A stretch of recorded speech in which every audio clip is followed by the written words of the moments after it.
যে এই সময়টা আমরা মনে করি যে খুব এই রমজান মাসে যদি আপনি সব আমল করেন, যে কোনো আমল করেন, আল্লাহ রাব্বুল আলামিন 70 থেকে 700 গুণ সওয়াব বৃদ্ধি করেন। এজন্য অনেকে যে রমজান মাসে যাকাত দেন। যে যাকাত হলো আরবি শব্দ, এর অর্থ হলো বৃদ্ধি পাওয়া। যে আপনি 7.5 তোলা স্বর্ণ, 52.5 তোলা রূপা, এর সম পরিমাণ অর্থ যদি আপনার 1 বছর স্থায়ী থাকে, তাহলে হাশিমি বংশ ব্যতীত সকলে দান করেন, এটা আপনার 2.5% আরে আপনার যাকাত দিতে হবে। যে 7.5 তোলা স্বর্ণ, 1 তোলা হলো আপনার 11 গ্রাম হয় 1 তোলায়। তাহলে আপনার সে পরিমাণ জিনিস যদি আপনার 7.5 তোলা স্বর্ণ অথবা এর সম পরিমাণ টাকা, স্বর্ণের টাকা, অথবা আপনার 52.5 তোলা যে দাম আছে বর্তমান সময়ে, এই সময় অনুযায়ী যদি আপনার টাকা অথবা আপনার স্বর্ণ অলংকার যদি আপনার 1 বছর স্থায়ী থাকে, তাহলে আপনার বছর পূর্তি হওয়ার পর আল্লাহ তাআলার রাস্তায় আপনার কি আল্লাহ তাআলার হুকুম আপনার যাকাত দিতে হবে। আমরা বুঝছি তো জিনিসটা, যে যাই হোক আপনার টাকা, যে আপনার সমর্থ আছে আপনি যাকাত দিবেন। যাকাতের কি হলো আপনার 2.5%, শতকরা আপনার 2.5 টাকা, 1 লক্ষ টাকার যাকাত হলো আপনার 2500 টাকা। যে দেখা গেছে যে আপনার স্বর্ণ আছে অল্প, যে 7.5 তোলা হয় না, যে আপনার আবার দেখা গেছে যে রৌপ্য আছে, এই দুইটা মিলায়া আপনার যদি যাকাতের আপনার রূপার নেশাবের পরিমাণ যদি হয়ে যায়, তাহলে আপনি যাকাত দিতে পারবেন। যাকাত কাকে দিব?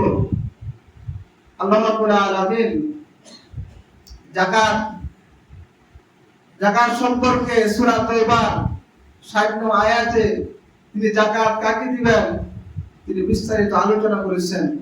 অর্থাৎ আবু বকর রাদিয়াল্লাহু আনহু তিনি যাকাত দিতে যারা অস্বীকৃত করে তাদেরকে তিনি যুদ্ধের জন্য তিনি হুঁশিয়ারি দিয়েছিলেন, যারা যাকাত দিবে না তাদের জন্য আমি যুদ্ধের হুঁশিয়ারি দিলাম। আল্লাহ রাব্বুল আলামিন বলেন, আকিমিস সালাহ ওয়া আতুজ যাকাত, তোমরা সালাত কায়েম করো আর যাকাত প্রদান করো।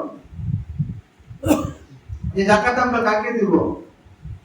যে আপনার ফকির, যে আর শ্রেণীর ব্যক্তিকে আপনি যাকাত দিতে পারবেন।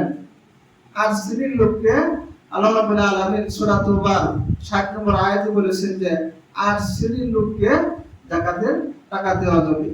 1 নম্বরে হলো আপনার ফকির, যিনি তার কোনো সম্পদ নাই,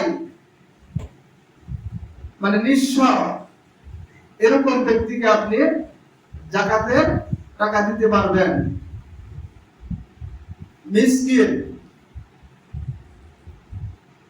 যে মিসকিন এরকম অসহায়, সে দরিদ্র, যে মানুষের কাছ থেকে সে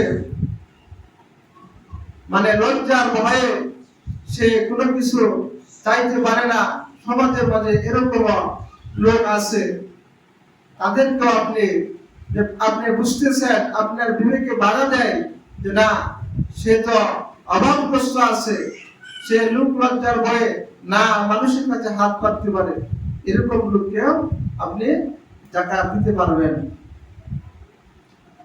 আর দ্বিতীয় নম্বরে আপনি যাকাত দিতে পারবেন, যেটা তো আমাদের ইসলামী রাষ্ট্র না, যাকাত আদায়ের কর্মচারী আমেল, যিনি যাকাতের টাকা বন্টন করেন, ওখানে চাকরি করেন আমেল কর্মকর্তা, তাকেও যাকাতের ভাগ থেকে যাকাত দেওয়া যাবে।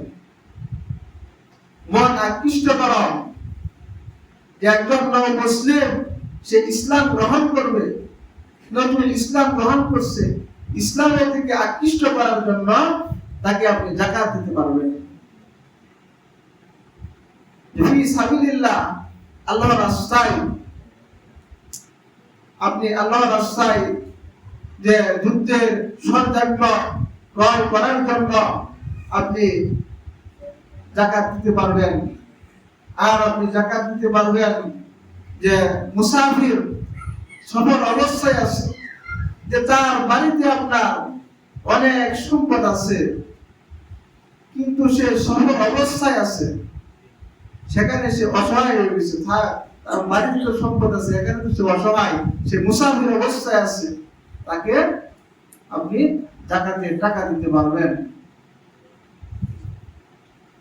আর যাকাত দেওয়া যাবে আপনার যে সমাজের ভিতর যারা আপনার যে এতিম আছে, বিভিন্ন মাদ্রাসায় এতিমরা অসহায়রা আছে, তাদেরকেও আপনি যাকাতের টাকা দিতে পারবেন। যে যাকাত কাদেরকে দেওয়া যাবে না, যে আপনার পিতা থেকে যত ঊর্ধ্ব শ্রেণী যাবেন তাদেরকে, আপনার বংশের মাঝে আর কি, আপনার বাবা থেকে শুরু করে যত ঊর্ধ্ব দিকে যাবেন তাদেরকে আপনার যাকাত দেওয়া যাবে না। আবার আপনার মা থেকে শুরু করে যত ঊর্ধ্ব দিকে যাবেন তাদেরকে যাকাত দেওয়া যাবে না। যাকাতের টাকা দিয়ে আপনি মসজিদ নির্মাণ করতে পারবেন না, মসজিদ নির্মাণ করা যাবে না যাকাতের টাকা দিয়ে। যে আমরা একমাত্র আল্লাহ তাআলাকে সন্তুষ্টির জন্যই আমরা যাদের সমর্থ হয়েছে আমরা যাকাত দিব। যে অনেকে আছে যে, তবে সবচেয়ে ভালো হয় যে সমাজের মাঝে যারা দরিদ্র আছে, দরিদ্র শ্রেণীর, আপনার যত টাকা যাকাত আছে, যাকাত আপনার হয় আপনার সম্পদের অনুযায়ী, আপনি একজনকে যদি দেন, এক বছর একজনকে একটা আপনি ছোট একটা পানের দোকান দিয়ে দিলেন, অথবা একটা তাকে ছোট একটা ব্যবসা করিয়ে দিলেন সমাজের সবাই মিলে, তার পরবর্তী বছর আর তার যাকাতের টাকা নিতে হবে। যে আমরা করি কি, যে 100 টাকা 500 টাকা এভাবে সবাইকে দিই না। এক বছর যদি আমরা এই কাজ করি যে তাকে আমরা একটা মোটা অঙ্কের টাকা দিয়ে একটা ব্যবসা করে দিলাম, একটা আপনার গাড়ি কিনে দিলাম, অটো কিনে দিলাম, সে আর পরবর্তীতে তার একটা কর্মসংস্থান হয়ে গেল, আর তার যাকাত দিতে হবে না। পরবর্তীতে সে নিজে যাকাত দিতে পারবে। যে আমাদের এই কাজ করতে হবে। আর যাকাত আদায়ের শাস্তি কি? যাকাত আদায় না করে শাস্তি কি? নবী করিম সাল্লাল্লাহু আলাইহি ওয়াসাল্লাম হাদিসে পাকে বলেন,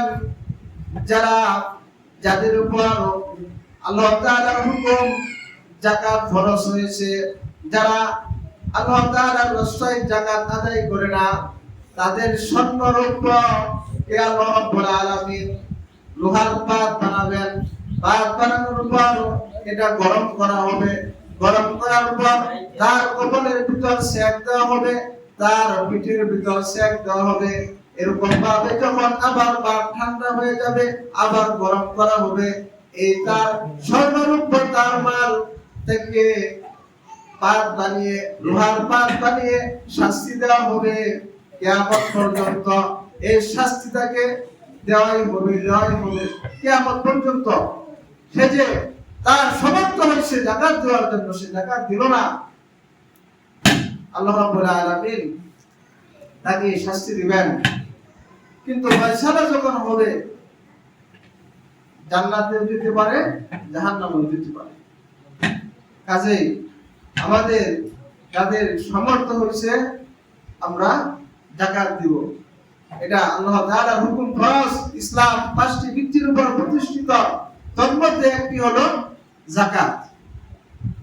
যাদের সমর্থ হয়েছে আমরা অবশ্যই আল্লাহ তাআলার ঘরে, আল্লাহ তাআলার রাস্তায় যে 8 শ্রেণীর লোককে যাকাত দেওয়া যাবে, আল্লাহ রাব্বুল আলামিন পবিত্র কোরআনে কারিমে তিনি বর্ণনা করেছেন সূরা তাওবার 60 নং আয়াতে। এই অনুযায়ী আমরা যাকাত দেওয়ার চেষ্টা করব। আর আপনার যে আপনার আছে, পশু পাখিরও জাকাত আছে। যে উট যদি আপনার 5টি থাকে, 5টি উট থাকলে আপনার জাকাত দিতে হবে। গরু আপনার 40টি আছে, যদি গরু 1 বছর আপনার 30টি গরু স্থায়ী থাকে, তাহলে আল্লাহর রাস্তায় আপনাকে একটি জাকাত দিতে হবে। ছাগলেরও জাকাত আছে, ছাগলের হিসাব হলো আপনার 40টি 1 বছর স্থায়ী থাকতে হবে। যে বলেন সম্পদের জাকাত, ফসলের জাকাত, ওটা হলো আলাদা উসর, ওটা হলো আপনার 1/10 যদি আপনি ফসল কৃত্রিম উপায়ে যদি আপনি ফসল ফলান, তাহলে 20 মণে 1 মণ আল্লাহর রাস্তায় দিতে হবে। আর যদি আপনার প্রাকৃতিক ভাবে হয়, তাহলে কি 10 ভাগের 1 ভাগ, 10 মণে 1 মণ আল্লাহর রাস্তায় দিতে হবে। যাক, আগামী জুমায় সদকাতুল ফিতর সম্পর্কে বিস্তারিত আলোচনা হবে। সবাই আগে ভাগে আসার চেষ্টা করব। আল্লাহ রাব্বুল আলামিন যে কথাগুলি বললাম, এই কথাগুলির উপর আমাকে সহ সবাইকে আমল করার তৌফিক দান করুন। আমিন। সুবহানাকাল্লাহুম্মা ওয়া বিহামদিকা, আশহাদু আল্লা ইলাহা ইল্লা আনতা, আস্তাগফিরুকা ওয়া আতুবু ইলাইক।